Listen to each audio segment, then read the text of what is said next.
Hello guys and welcome back to my channel Rakai blog. আশা করি তোমরা সবাই খুব ভালো আছো, আমরাও সবাই খুব ভালো আছি। আর সেই জন্যই তো আর একটা বিয়েবাড়ির ব্লগ নিয়ে কিন্তু হাজির হয়ে গেছি। এখন রেডি হয়ে গেছি, আমরা এখন বরযাত্রী যাওয়ার জন্য রেডি হয়েছি। তো আমার লুকটা আজকে কেমন লাগছে তোমরা অবশ্যই খুব জানিও। সুন্দর, আমার তো ভালোই লাগছে।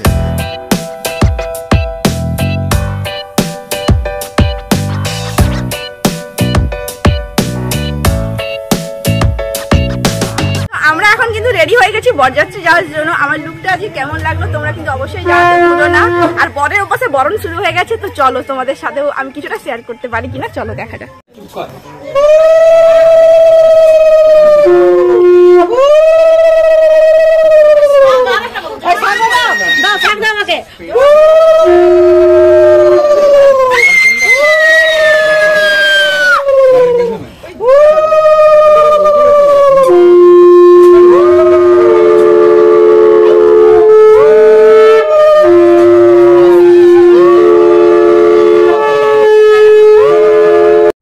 এখন ওই সন্ধে 7টা সাড়ে 7টার মতো বাজে। আমরা কিন্তু বরযাত্রী যাওয়ার জন্য গাড়ি স্টার্ট দিয়েই দিলাম। হ্যাঁ, বরের গাড়িরাও কিন্তু স্টার্ট দিয়ে দিয়েছে। আর অনেকটা পথ আসলে, সেই জন্য আমরা একটু তাড়াতাড়ি কিন্তু গাড়িটা স্টার্ট দিতে বলেছিলাম। এখন আমরা সবাই মিলে যাচ্ছি। সত্যি কথা বলতে সারা দিন ধরে আজকে এত ব্যস্ততার মধ্যে আর এত আনন্দের মধ্যে কাটিয়েছি যে আবার যে বরযাত্রী যাচ্ছি এতটা রাস্তা অতিক্রম করে সাজুগুজু করে, সত্যি কথা বলতে খুব মানে ভালোও লাগছে। আবার একদিকে খুব খিদেও পেয়ে গেছে জানো তো। কিন্তু যাই হোক, চলো বরযাত্রী যাচ্ছি বলে কথা, খিদে পেলে তো হবে না। তাই আনন্দ করতে করতে গাড়ির মধ্যে কিন্তু যাওয়া যাক। আজ কিন্তু অনেকগুলো বিয়ে বাড়ি ছিল, রাস্তা দেখে বুঝতেই পারছো।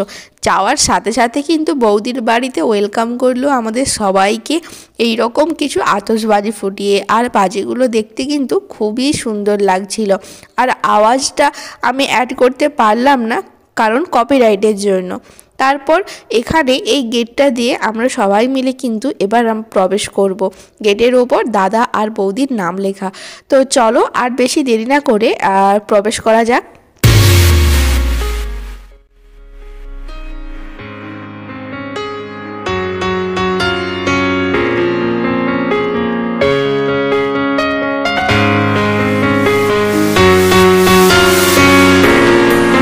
এখন আমরা বৌদির বাড়িতে চলে এসেছি। আর চারিপাশটায় দেখতে পাচ্ছ রং বেরঙের নানা রকম আলো দিয়ে কিন্তু সজ্জিত। আর বৌদির কিন্তু এটা বাড়ি না, এটা হলো বৌদির বাড়িটির সামনে একটা লজ। আর সেখানেই কিন্তু আজকে বৌদির আর দাদার বিয়েটা কিন্তু হবে। আর চারিপাশটা কিন্তু কতটা সুন্দর লাগছে। আর এটা কিন্তু একটা ঝর্ণা, বেশ অনেকটা লম্বা ফাউন্টেনের মতো ছিল। আর চারিপাশটা কিন্তু অনেকটা লাইটিংয়ের কাজ ছিল। আর দেখতে কিন্তু চারিদিকটা খুবই ভালো লাগছে। তবে হ্যাঁ, আমি এখানে দাঁড়িয়ে বেশি খুব একটা বকবক করব না, কারণ ওই যে বললাম অনেকটা দূর থেকে তো এলাম, আর সেই জন্য প্রচণ্ড খিদে পেয়ে গেছে। আর চলো আমরা এবার কি না স্টলের দিকে যাই। যে দেখছি যে ওখানে স্টলের মধ্যে ছিল গরম গরম কফি, আর সাথে ছিল পকোড়া। আর মানে কি বলবো, কফিটা না এত টেস্টি। আর এই শীতের মধ্যে ধোঁয়াওয়া কফি খেতে কার না ভালো লাগে, তাই না? তো সেই জন্য কফিটাই কিন্তু খেলাম। তারপর পকোড়াটাও আমি নিয়েছিলাম। তারপর আর কি চলো দেখি কি স্টল আছে স্টলগুলোতে। আও বাবা, এখানে তো দেখছি চিকেন মোমো স্টল, আর সেটাও ধোঁয়া ওড়া। আর কি বলবো, সত্যি কথা বলতে চিকেন মোমোটা এত ভালো ছিল। এখানে আবার স্যুপেরও ব্যবস্থা ছিল, কিন্তু স্যুপটা আমি ট্রাই করিনি তাই বলতে পারবো না কেমন। তবে সবার সেরা ছিল যেটা কিনা ফুচকা। তো ওখানেও একটুখানি টেস্টের জন্য চলে গেছিলাম। আর মানে বৌদির বাড়ি অ্যাকচুয়ালি মানে হাওড়া ডিস্ট্রিক্টে। তো এখানকার বিয়ে বাড়ি একটু আলাদা রকম তো হবেই, খাওয়া দাওয়াটাও একটু আলাদা রকম মনে হয়। তো দেখা যাক কি হয়। এখানে আবার একটা পানের স্টল দিয়েছে। তবে না পানের স্টলের সাথে এখন আমাদের কোনো যোগাযোগ নেই। এটা খাওয়া দাওয়ার পরে রাত্রে আবার আসবো। জাস্ট স্টলটা আমি তোমাদেরকে একটুখানি দেখিয়ে দিচ্ছি। তবে এখানে শুনলাম যে ফায়ার ফানেরও কিন্তু ব্যবস্থা আছে। দেখা যাক, রাতের দিকে এসে ট্রাই করা যেতেই পারে। আর স্টলগুলোতে এই রকম ভিড় লেগে গেছে। আগে আমরা মোটামুটি খেয়ে নিয়েছি আসার সাথে সাথেই। এখন আমি আর মা আবার একটা কফি নিয়েছি, কারণ কফিটা না খুব টেস্টি ছিল, মোমোটাও খুব টেস্টি ছিল, কফিটাও খুব ভালো লেগেছে সবার। সেই জন্য সবাই 2-3 কাপ করে খাচ্ছি। আমরা তো বরযাত্রী চলে এসেছি, তারপরে কিছু খাওয়া দাওয়া করে নিয়েছি। এবার চলো, আর অনেকটা পথ দিয়ে এলাম, মানে প্রায় 1-1.5 ঘন্টা লেগে গেছে আমাদের আসতে। সবাই মানে কি বলবো, প্রচন্ড খিদে পেয়ে গেছিলো, খাওয়া দাওয়া করে নিয়েছি এসে। এবার চলো বৌদির কাছে যাওয়া যাক। প্রথমে ভেবেছিলাম যে বৌদির কাছে প্রথমেই চলে আসব, কিন্তু সত্যি কথা বলতে এতটাই খিদে পেয়ে গেছিলো আমার বরের আর আমারও, সেই জন্য বর বললো যে চলো আমরা আগে একটু খাওয়া দাওয়া করে আসি। তো সেই জন্য সবাই যখন এসেছিলো বৌদির কাছে তখন আমরা আসতে পারিনি, তার অনেকটা পরে এসেছিলাম। আর আজকে তো বৌদির একটা স্পেশাল ডে, সেই জন্য কিন্তু বৌদি খুবই ব্যস্ত থাকবে। তবে আলাদাভাবে যেয়ে কিন্তু বৌদিকে আর ডিস্টার্ব করলাম না, কারণ আমারও তো কয়েক মাস আগে বিয়ে হয়েছে। আমি জানি যে আজকের ফটোশ্যুটের জন্য কতটা এক্সাইটেড থাকে সবাই, আর ক্যামেরাম্যানরাও তো মানে কি বলবো, টাইম তো দিতেই চায় না, শুধু ফটোশ্যুট আর ফটোশ্যুট। তো যাই হোক, বৌদিও কিন্তু ভীষণই এক্সাইটেড ছিল। আর এখানে সবাই বসছিল, ওরা সবাই একটু টায়ার্ড হয়ে গেছিলো, এদেরও সবাই মানে খাওয়া দাওয়া হয়ে গেছিলো। তো যাই হোক, এখন যেহেতু সবাই ফটোশ্যুট করছে সেই জন্য এরাও চুপচাপ বসেছিল। আর কি বলবো, কিছুই নয়, চলো সবার সাথে এবার পরিচয় করিয়ে দিই। এটা আমার মা বিয়ের বাড়ি থেকে বছর করে না সাজছে, আর এটা হলো ছোট মাসিও দারুণ সাজছে। আর আমিও ভালো সাজছি। তো আমরা এখন বরযাত্রী আসছি, আর খাওয়া দাওয়া করে আমরা মোটামুটি দাঁড়িয়েছি। আর তারপর মোটামুটি আমরা এবার বিয়ে দেখবো। আর সবাই খুব আনন্দ করছে, সবাই খুব সেজে গুজে এসেছি। এখানে এক কাকু কাকিমা ফটো সেশন করছে, দুজনে ম্যাচিং করেছে বলে আমরা খুবই খিল্লি করছিলাম, কিন্তু খুব মজা করছিলাম আমরা।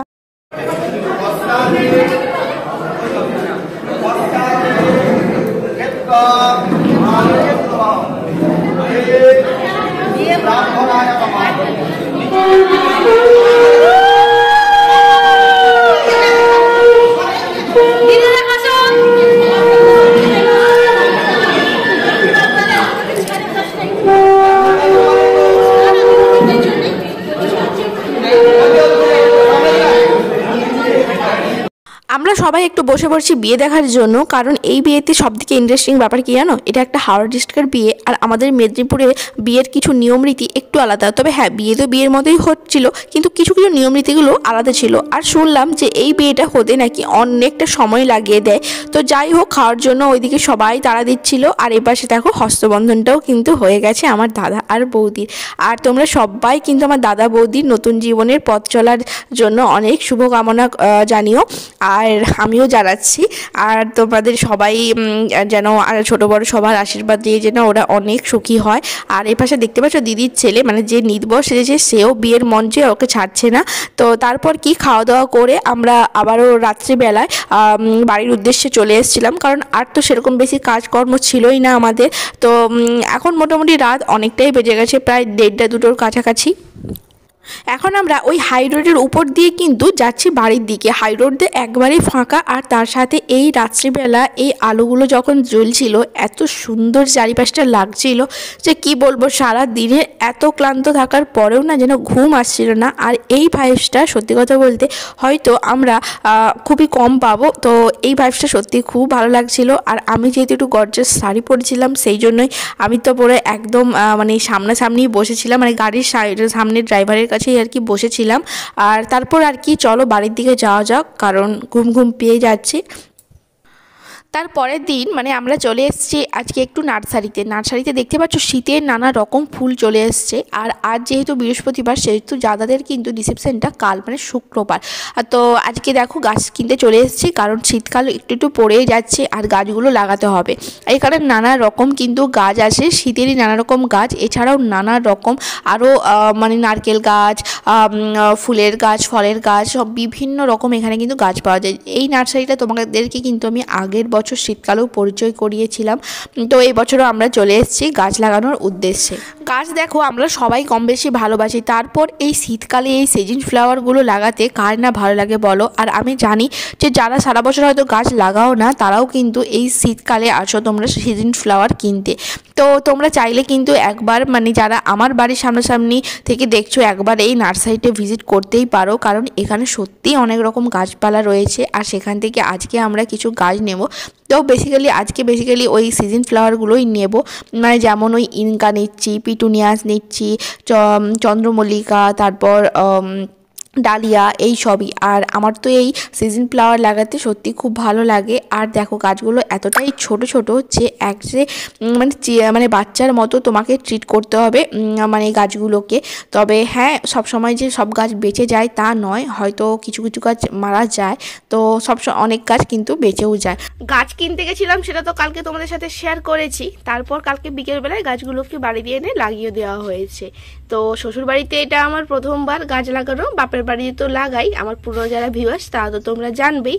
তবে দুই বাড়ির জন্যই কালকে গাছ কেনা হয়েছে। কিন্তু তো ছোট ছোট গাছগুলোই নিয়েছি, ফুল ফোটা যে গাছগুলো সেগুলো কিন্তু নেওয়া হয়নি। তো দেখা যাক 2-3 দিন হয়ে গেলে গাছগুলো খুব সুন্দরভাবে বেঁচে যাবে বলে মনে হচ্ছে। সবদিকে চিন্তা লাগছে এই পিটুনিয়াস গুলোকে নিয়ে। এগুলো তো একদমই কিন্তু ছোট ছোট, তবে হ্যাঁ ফুল কিন্তু যখন দেয় খুব ভালোভাবেই কিন্তু দেয়। তো দেখা যাক কি করা যায় বা কিছু। আর মানি প্ল্যান্টগুলোকে আমি এবার একটু মাটিয়ে লাগিয়েছি, দেখা যাক কতটা কি হয়। এই গাছগুলো আমার কিন্তু অনেক দিনের, কিন্তু সেরকমভাবে গ্রো করতেই কিন্তু আমি দেখতে পাচ্ছিলাম না, সেই জন্যই মাটিতে পুঁতলাম। দেখা যাক কি হয়। আর এই ছোট ছোট টবগুলো দেখো কতটা কিউট লাগছে দেখতে।